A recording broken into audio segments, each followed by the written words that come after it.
नमस्कार। सतरंगी कहानियाँ में आपका स्वागत है। पिछले कुछ समय से मैं एनसीईआरटी की किताब का क्लास 8 के चैप्टर्स को पढ़ रहा था इंग्लिश में। उसी दौरान कुछ लोगों का कमेंट आया कि हिंदी में भी इसे लाएं तो बेहतर होगा। मेरा मानना है कि आँखों से पढ़ने से ज़्यादा किसी भी चीज़ को अगर कानों से सुना जाए तो वो ज़्यादा लंबे समय तक अच्छे तरीके से याद रहता है, जिसे मैं कॉलेज नहीं बचपन के टाइम से मैं करता रहा हूँ। जब मैं स्कूल में था तब से पढ़ता था। इसी तरीके से मैं अपने हिंदी लिटरेचर या इंग्लिश लिटरेचर की कहानियाँ, नाटक ऐसे ही पढ़ता था। सोते समय या खाली समय में उसे रिकॉर्ड करता था, टेप रिकॉर्डर में चलाता था और उसे सुनता था। तो उसकी एक एक लाइन मेरे जहन में बैठी रहती थी। ये बहुत अच्छा तरीका है जिसको आप सीधे सीधे एक सिंपल तरीके से समझ सकते हैं। गाने के बोल आप याद तो करते नहीं, लेकिन सुनते सुनते गाने के बोल याद आ जाते हैं और 8-10 साल बाद भी जब आप उससे गुनगुनाएंगे तो वो बोल ऐसे ही आपको याद आ जाते हैं। तो ये अपने ब्रेन का एक फंक्शन का एक तरीका है जो देख के भी याद करता है, चीज़ों को स्टोर करता है, और सुन के भी ब्रेन के एक पार्ट पे स्टोर करता है।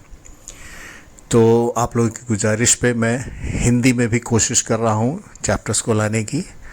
और मैं पहला चैप्टर जो है ज्योग्राफी का क्लास 8 वो है संसाधन, उसे आज पढ़ूँगा। उससे पहले गुजारिश है कि जो लोग भी पहली बार इसे सुन रहे हैं वो सबसे पहले सब्सक्राइब कर दें और बेल आइकन को हिट कर दें, ताकि जो भी नया चैप्टर मैं पढ़ूँ वो आप तक, उसका नोटिफिकेशन आप तक पहुंच जाए। और वो इसलिए भी ज़रूरी है क्योंकि हमारे लिए बहुत मोटिवेशन का काम करता है, बहुत एफर्ट लगते हैं। और सब्सक्रिप्शन या सब्सक्राइब जब आप करते हैं तो वो एक तरह का एक अप्रिसिएशन है हमारे लिए। मुझे बहुत ज़्यादा मोटिवेट करता है कि आपके लिए मैं और मेहनत करूं और अच्छी चीज़ें लेकर आऊं। आप सब कॉम्पिटिटिव एग्ज़ाम्स की तैयारी कर रहे हैं तो मैं सबको शुभकामनाएं देता हूं कि आप आंखों से भी पढ़ें और कानों से भी सुनें। और जितना भी रिलैक्स होने का टाइम होता है, जैसे आप कहीं ट्रैवल कर रहे हैं, कहीं जा रहे हैं, या क्लास के लिए जा रहे हैं, या क्लास से आ रहे हैं, या बस में सफ़र कर रहे हैं, तो उस दौरान आप इन चैप्टर्स को सुन सकते हैं, जिससे आपका समय बहुत अच्छी तरीके से यूटिलाइज हो जाएगा और आप खामखा आपका ध्यान इधर उधर नहीं भटकेगा। तो I wish you all the best for exams. अच्छा करें, माँ बाप का नाम रोशन करें और ध्यान से मन लगाकर पढ़ें। बाकी मेहनत हम भी कर रहे हैं, आप भी करें। सब्सक्राइब कर दें, बेल आइकन हिट कर दें, लाइक ज़रूर करें। आपको कुछ भी अगर लगता है जो आपके अंदर बात उठ रही है देख के सुन के, कि आप मुझसे कुछ पूछना चाहते हैं या सजेस्ट करना चाहते हैं, तो कमेंट में ज़रूर लिखें। आने वाले टाइम पे मैं अपना ईमेल भी आपसे शेयर करूंगा, ताकि ईमेल के ज़रिए भी हम एक दूसरे के टच में रहें। बहुत बहुत धन्यवाद आपका। मैं चैप्टर पढ़ने की पहली बार हिंदी में कोशिश कर रहा हूँ। कहीं अगर कुछ कमी रह जाए तो वो भी इंगित करें। धन्यवाद। चैप्टर 1 संसाधन। मोना और राजू अपना घर साफ करने में अम्मा की मदद कर रहे थे। इन सभी चीज़ों को देखो, कपड़े, बर्तन, अनाज, कंघा, शहद की बोतल, किताबें, इनमें से प्रत्येक उपयोगी है, मोना ने कहा। इसलिए ये महत्वपूर्ण है, अम्मा ने कहा। ये संसाधन है। संसाधन क्या है? अम्मा से राजू ने प्रश्न पूछा। अम्मा ने बताया, प्रत्येक वस्तु जिसका उपयोग आवश्यकताओं को पूरा करने के लिए किया जा सकता है वह संसाधन है। अपने चारों ओर देखिए और निरीक्षण कीजिए। आप संसाधनों के विविध प्रकारों को पहचानने में सक्षम होंगे। आप प्यास लगने पर जो जल पीते हैं, आप अपने घर में जिस विद्युत का उपयोग करते हैं, स्कूल से घर पहुंचने के लिए उपयोग किया गया रिक्शा पाठ्य पुस्तक जिसका उपयोग आप अध्ययन के लिए करते हैं, ये सभी संसाधन हैं। आपके पिता ने आपके लिए नाश्ता तैयार किया है। उन्होंने जिन ताज़ी सब्जियों का उपयोग किया है वे भी एक संसाधन हैं। जल, विद्युत, रिक्शा, सब्जियां और पाठ्य पुस्तक सभी में कुछ एक जैसा क्या है? उनमें से सभी वस्तुओं का उपयोग आपके द्वारा किया गया है, इसलिए वे उपयोगी हैं। एक वस्तु अथवा पदार्थ की उपयोगिता अथवा प्रयोज्यता उसे एक संसाधन बनाती है। राजू अब जानना चाहता था कि कोई भी वस्तु संसाधन कैसे बनती है। अम्मा ने बच्चों को बताया, वस्तुएं उस समय संसाधन बनती हैं जब उनका कोई मूल्य होता है। इसका प्रयोग अथवा उपयोगिता इसे मूल्य प्रदान करते हैं। सभी संसाधन मूल्यवान होते हैं, अम्मा ने कहा। मूल्य का अर्थ महत्व होता है। कुछ संसाधनों का आर्थिक मूल्य होता है, जबकि कुछ संसाधनों का आर्थिक मूल्य नहीं होता है। उदाहरणार्थ, धातुओं का आर्थिक मूल्य होता है, लेकिन एक मनोरम भूदृश्य का आर्थिक मूल्य नहीं होता है। परंतु ये दोनों संसाधन महत्वपूर्ण हैं और मनुष्य की आवश्यकताओं को पूरा करते हैं। कुछ संसाधन समय के साथ आर्थिक रूप से मूल्यवान हो सकते हैं। आपकी दादी के घरेलू नुस्खों का आज कोई वाणिज्यिक मूल्य नहीं है, लेकिन यदि वे पेटेंट करने के उपरांत मेडिकल फर्म द्वारा बेचे जाते हैं, तब वे आर्थिक रूप से मूल्यवान हो सकते हैं। समय और प्रौद्योगिकी दो महत्वपूर्ण कारक हैं जो पदार्थों को संसाधन में परिवर्तित कर सकते हैं। दोनों लोगों की आवश्यकताओं से संबंधित है। लोग स्वयं ही सबसे महत्वपूर्ण संसाधन हैं। ये लोगों के विचार, ज्ञान, आविष्कार और खोज ही हैं जो और अधिक संसाधनों की रचना करते हैं। प्रत्येक खोज अथवा आविष्कार से बहुत से अन्य खोज एवं आविष्कार होते हैं। आग की खोज से खाना पकाने की पद्धति एवं अन्य प्रक्रियाओं का प्रचलन हुआ, जबकि पहिए के आविष्कार से अंततः परिवहन की नवीनतम विधियों का विकास हुआ।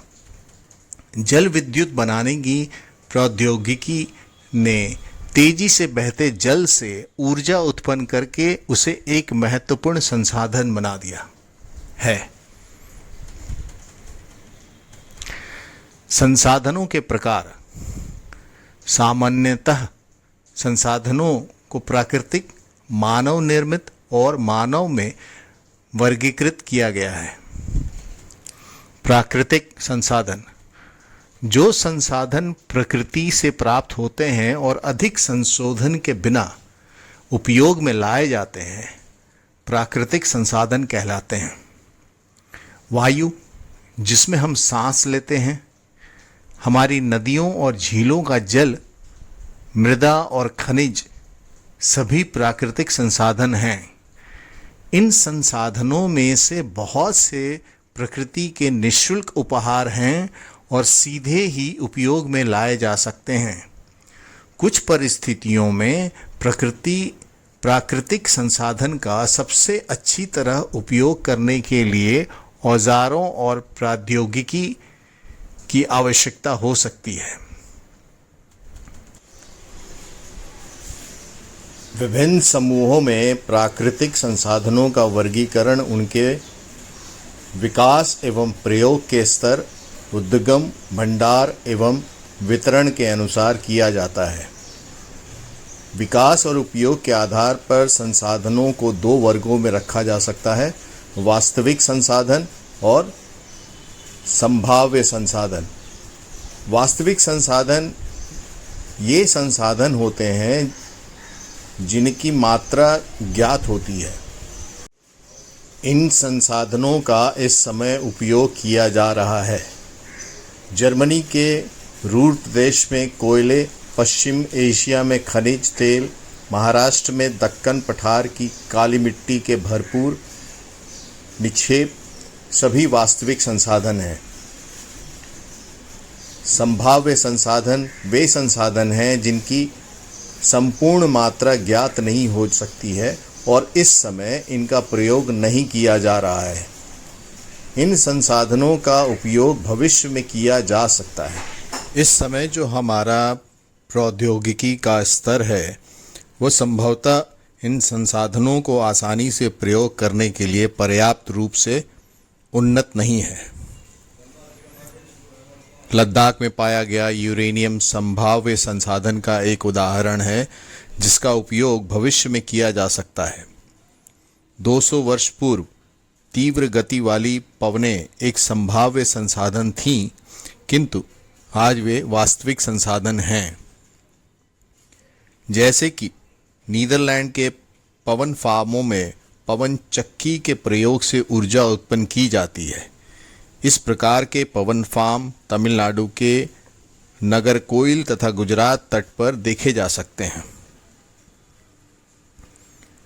उत्पत्ति के आधार पर संसाधनों को अजैव और जैव संसाधनों में बांटा जा सकता है।